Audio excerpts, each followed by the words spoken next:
What it do? Good morning, good afternoon, good evening. This is Remy Be Real. I'm Remy. Hope you're doing fantastic whenever and wherever you're tuning in from. Yo, what? So, On this day, things are starting to turn. It is just before 4:30. is that a thing? People don't wake up to swim at 5 a.m. on Memorial Day? 6:30 a.m. So we've got the roads to ourselves. So we're gonna lift first and then get out for this run. I mapped this route last night and I didn't do as much scouting as I normally would, but I'd say it's working out. Upon further inspection, they're open at 6 today and not 5.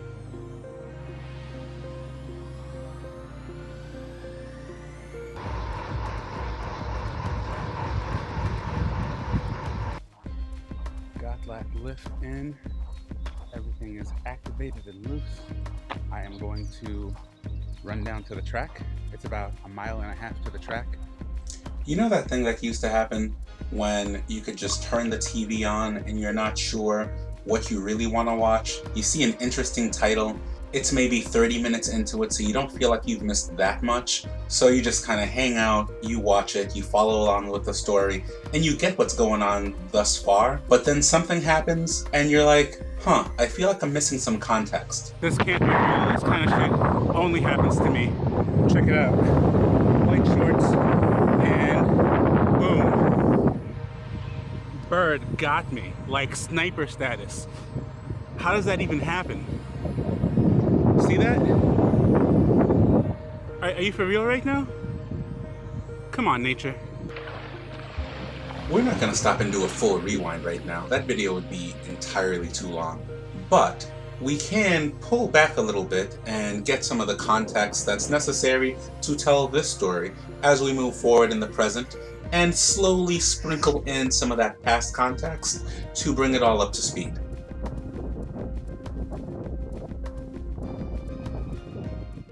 Obviously, I'm in a new space, so we'll tell a little bit of that story too. But first, here's how we got here. So let's pull back to September 2020.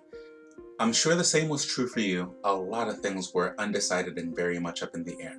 The only thing we knew for certain was that we could not continue working remotely with kids at home and doing the reverse schedules that we had been doing, because it was incredibly taxing.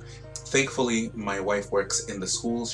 She's a speech pathologist at one of the local school districts. So she had the summer off, but come September, no idea what was going to happen.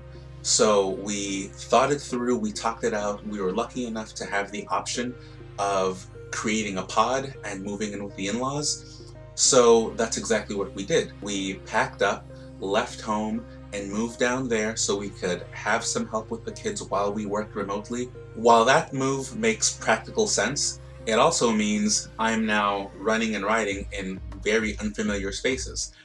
To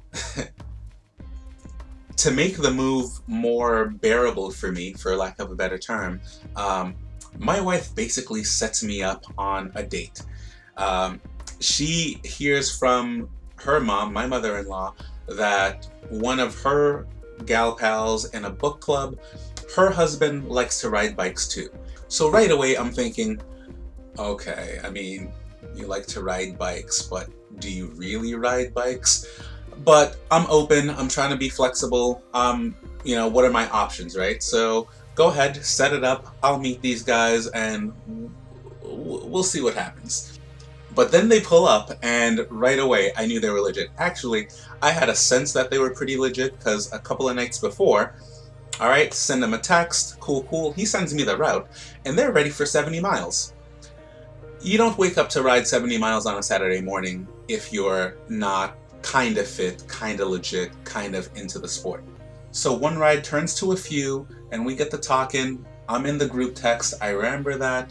I've got some other friends who live on the South Shore, so we start connecting. We're talking about a charity ride that I got coming up, a century for the Ride for Food. And without a question, sure, let's all do it together. So we do that, and we're all having a fantastic time, and it's starting to feel really, really comfortable until winter comes around. Turns out these guys are even more active on Zwift, and there are even more of them that I hadn't even linked up with yet. From there, I get to meet Tom, who is now my current coach, and we get to talking over run power numbers, and he uses Stride and I have the wrist based on Polar. We get talking about that. One thing leads to another, and here we are.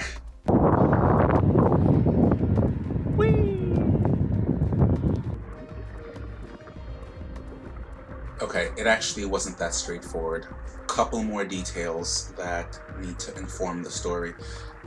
The day I was supposed to have a call with Tom just to kind of onboard, see if we gel on that level, and I could actually take instruction from him and he can give instruction to me. That's Sunday, December 6th, 2020. That morning I get a phone call from my brother-in-law that my sister was in the ER being transferred to the ICU. She had a stroke the night before. So that phone call didn't happen, and my whole perspective, my whole outlook on everything, what mattered, had completely changed. At the time that I'm recording this, it would have been 7 months since her stroke and about 5 months since she's been out of the hospital and working towards recovery. And actually, I will try to figure out how to link an interview that she is having with on this awesome podcast called Death Taught Us How to Live, telling her story of what happened and how she's been persevering and some of the unknown challenges, but that's her story to tell. But as this is all happening, you know, I'm trying to stay distracted, trying to move forward, and she makes it through surgery. Several weeks later, I get back around to talking to Tom. Turns out Tom had recently lost his brother, and you know, we had so much more to talk about and so much more in common than I could have even imagined beyond that, but we walked very many similar paths. Now, I had always been tri-curious, and I didn't know at the time that I was linking up with Tom that, awesome, you're a triathlon coach, I can get involved in all this. I just thought I needed some structured cycling training. But as my sister came home from the hospital and was working through rehab, and I just, you know, needed a way to be there for her, and seeing how hard she had to work to regain simple functions that we take for granted, it got me thinking, what's something I can do to put myself in that struggle, to put myself in that situation with her, because she can't give up. She has to keep trying every day. She can't quit. So I'm thinking about it, I'm thinking about it, and it just comes to me that I gotta try harder for Lola. Oh my goodness, I need to do a triathlon. And as soon as that clicked, I knew I had so much more to talk to Tom about, and that's actually how we got here. With Andre! Woo! What's up, baby? Finally made it happen. We riding. And Mike D showed up. Woo! From vertical, and then you paint the bottom of the pool, yeah? Okay.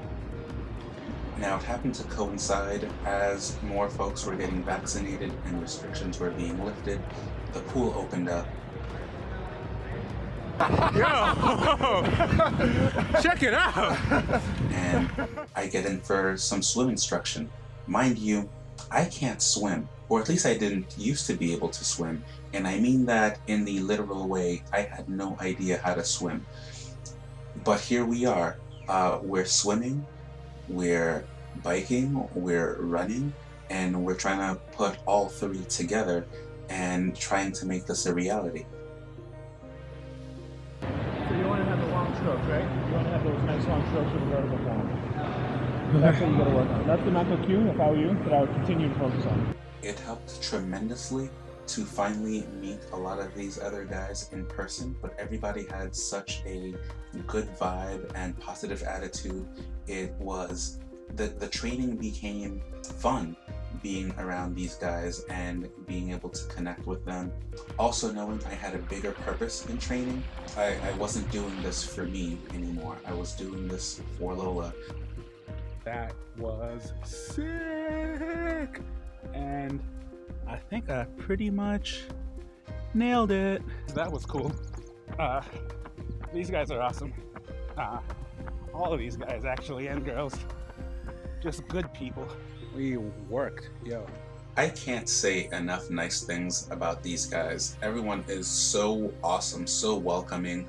But on top of being great people, they're also amazing athletes. Matter of fact, just on Sunday, both Tom and Mike D were at Ironman Lubbock, and both of them qualified for Ironman World 70.3 in St. George next year.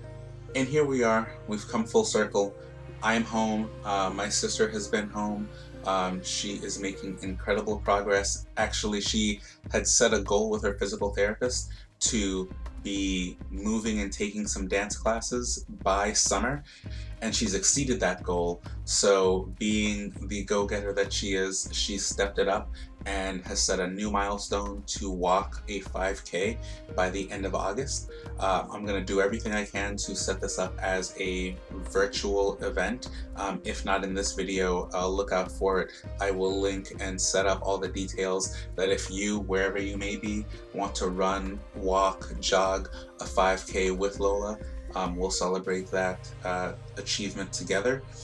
And in the spirit of matching her energy and her intensity, I'm registered for the Boston Triathlon on August 29th, and that is gonna be a test. We've learned a lot of powerful lessons in the last year, not just from isolation and being separated from the ones we love and from being able to do some of the things that we enjoy, but this near-death experience has really been a wake-up call in more ways than one of some of the other things that I didn't realize I was taking for granted, and some of the challenges that I had put aside because I felt that I was already doing enough.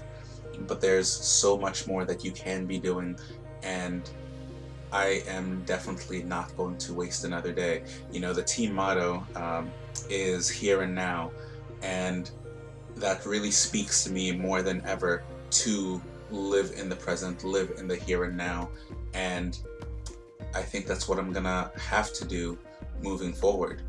If you've made it to this point in the video, please consider subscribing. I'm going to get back into the groove of getting more content out. Obviously, the move has disjointed things, but that's where we are. I'll continue to tell stories. We'll go back, we'll go forward. You'll get some more insights on me. Adjust, adapt, achieve will continue. I've got a couple of things recorded and hope to get those out, and actually looking at adding a few more components to the platform, and continue to share some stories. That's all for today. It's been real. What it do?